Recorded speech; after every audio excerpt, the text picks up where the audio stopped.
Assalamualaikum warahmatullahi wabarakatuh. Kami di sini akan mempresentasikan tentang perencanaan fondasi tiang panjang.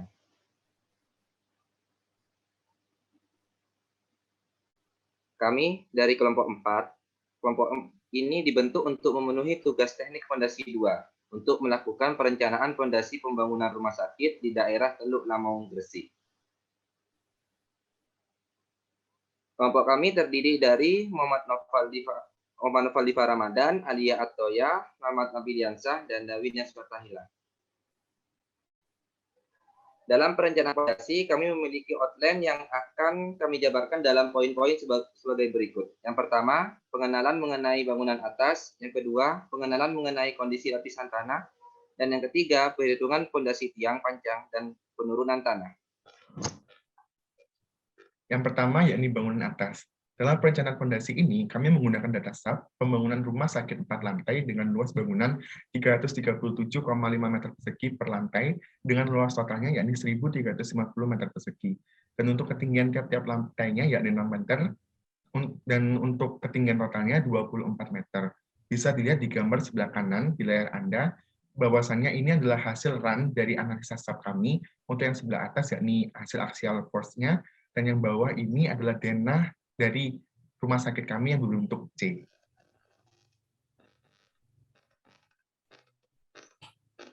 Selanjutnya yakni gambar rencana rumah sakit yang kami acukan pada gambar rumah sakit dekat Pantai Indah Kapuk, Jakarta. Ini adalah gambar rencana dari rumah sakit kami yang akan kami bangun. Hasil analisa struktur dengan program bantu SAP ini akan mencari bagaimana beban maksimum P atau di mana posisi beban maksimum P. Untuk itu, kami menyediakan video yang akan memberikan gambaran bagaimana kami mendapat nilai P maksimumnya. Silakan diperhatikan.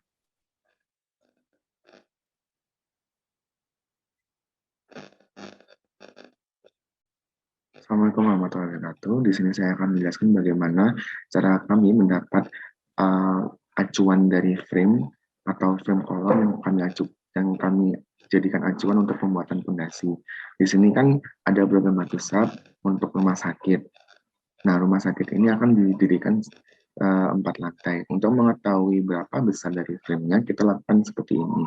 Kita klik display, kemudian kita show table. Nah, setelah show table, kita hanya menganalisis tentang frame output-nya. Dan kita harus memilih load list-nya, yakni envelope. Kita oke. Selanjutnya akan muncul tentang perhitungan dari SAP-nya seperti ini. Nah, ini kita harus export current table to Excel. Jadinya seperti ini. Untuk hasil envelope-nya yakni di frame 1559 dengan P-nya maksimal 564,407. Nah, kita akan cari di sini. Kira-kira dia akan berada di sini.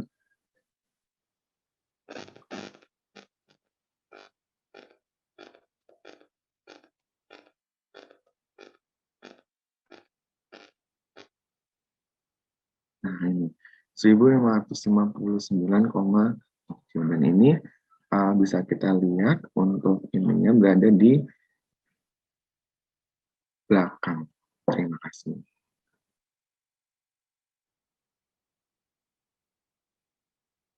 Berikut ini adalah hasil analisa struktur dengan program bantu SAP, di mana kami memplot dengan masing-masing gaya dalamnya. Ada gaya dalam berupa momen, ada aksial, dan lain sebagainya. Bisa dilihat di layar tampilan Anda sekarang.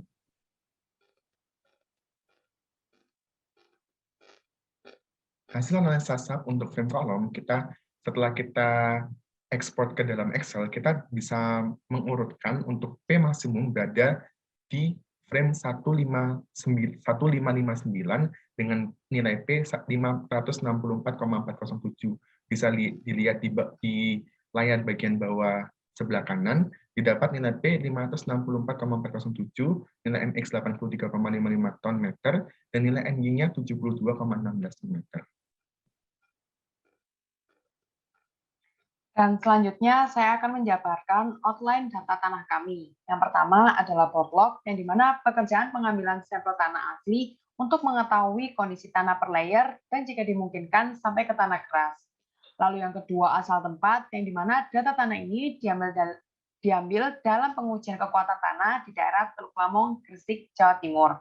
Lalu hasil yang didapat nilai SPT, deskripsi kondisi tanah, analisa ukuran butiran, fisikal, serta mechanical properties. Dan yang terakhir, step tambahan dari hasil pengujian didapat banyak parameter tanah yang kemudian dapat dijadikan acuan korelasi untuk data yang belum lengkap guna menghitung daya dukung tanah. Dan ini adalah hasil dari uji borlog kami, yang dimana dapat dilihat dari hasil tersebut jika tanah kami yaitu didominasi oleh tanah lanau lempung.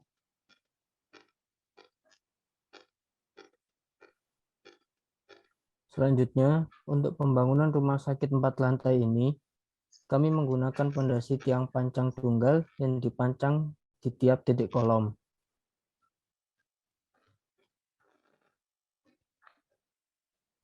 Alasan kami memilih pondasi tiang pancang yaitu yang pertama, pondasi tiang pancang sangat cocok untuk membangun bangunan pada daerah tepi pantai, karena struktur bangunan akan menjadi sangat kokoh dan kuat terhadap erosi air laut. Yang kedua, pondasi tiang pancang mampu memadatkan material tanah. Yang ketiga, pondasi tiang pancang mengurangi galian tanah yang dapat membuat kelongsoran tanah tepi teluk. Dan ini adalah hasil perhitungan daya dukung pondasi kami dengan metode Luciano de Kort dalam program bantu Excel. Di sini kami menggunakan diameter 0, meter sebagai gambar yang telah kami lampirkan. Untuk perhitungan perencanaan pondasi tiang pancang tunggal, kami memilih menggunakan metode de Kort 1987 yang berdasarkan dari jurnal analisis perbandingan daya dukung dan penurunan tiang pancang tunggal dengan metode statik dan uji beban yang dikeluarkan oleh Universitas Bangka Belitung. Dan di sini kami menggunakan metode de Kort yang dimana QU daya dukung tanah yaitu QU sama dengan QP plus IS, yang dimana QP didapat dari hasil AP dikali NP dikali K, yang dimana AP adalah luas penampang ujung tiang dan NP adalah rata-rata dari harga SPT mulai 4D di bawah ujung tiang hingga 4D di atas tiang. Dan K sendiri adalah koefisien yang tergantung dari jenis tanah. Lalu yang dimana nilai QS didapat dari hasil AS dikali NS dibagi 3 ditambah 1. Yang dimana AS sendiri adalah luas limut tiang dan NS adalah harga SPT rata-rata pada lapisan tanah sepanjang tiang yang ditinjau. Lalu penjabaran rumus dengan hitungan Excel dengan perhitungan pada kedalaman 10 meter dan diameter 50 cm, kami mendapatkan nilai AP sebesar 0,196 meter persegi. Dan NP mendapatkan nilai sebesar 17,2. Dan nilai K kami menggunakan nilai 20 berdasarkan tabel Luciano de Kort 1987 dalam kategori tanah lanau lempung. Sehingga nilai QP didapatkan sebesar 67,4. Dan nilai QS kami mendapatkan nilai AS sebesar 12,57 meter persegi. Dan nilai NS sebesar 20,2, sehingga didapatkan nilai QS sebesar 121,5, sehingga daya dukung pondasi didapatkan nilai sebesar 188,9 ton, sehingga daya dukung izin yang dimana adalah daya dukung pondasi dibagi safety factor yaitu 188,9 dibagi 3, sehingga mendapatkan hasil sebesar 63 ton. Selanjutnya, saya akan menjelaskan tentang bagaimana perhitungan penurunan tanah.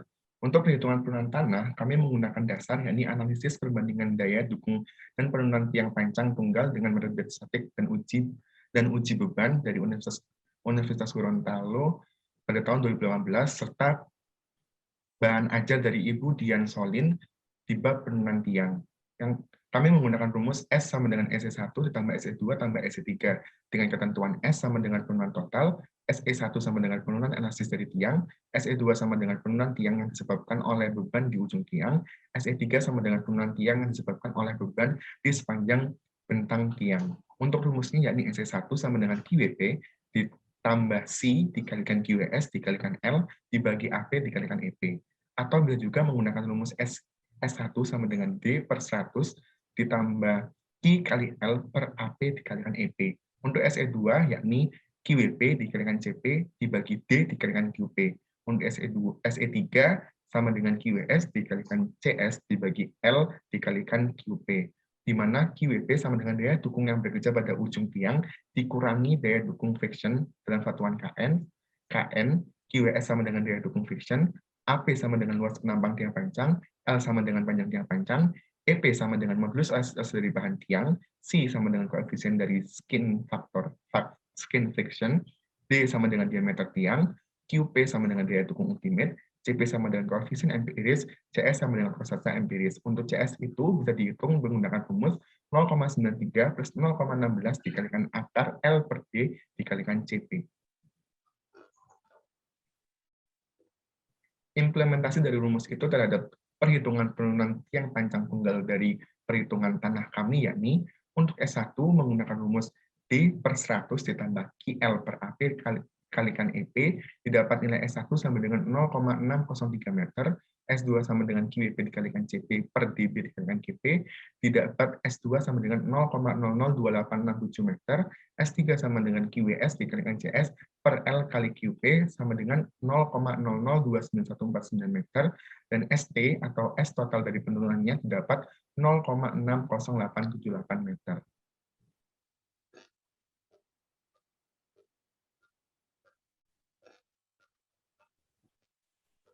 Kesimpulan dari presentasi kelompok kami yaitu yang pertama, perencanaan dianggap oke karena nilai Q izin lebih besar dari nilai P, di mana nilai Q izin yaitu 693 kN dan nilai P 564,407 kN. Yang kedua, pondasi direncanakan berdiameter 0,5 meter atau 50 cm dengan kedalaman 10 meter dan dipancang secara tunggal dengan metode pemukulan hammer. Yang ketiga, didapat nilai penurunan pondasi tiang tunggal sebesar 0,6087 meter yang melebihi batas ketentuan yakni 0,018 meter. Sehingga diperlukan analisa ulang atau jika dibutuhkan dilakukan perbaikan tanah.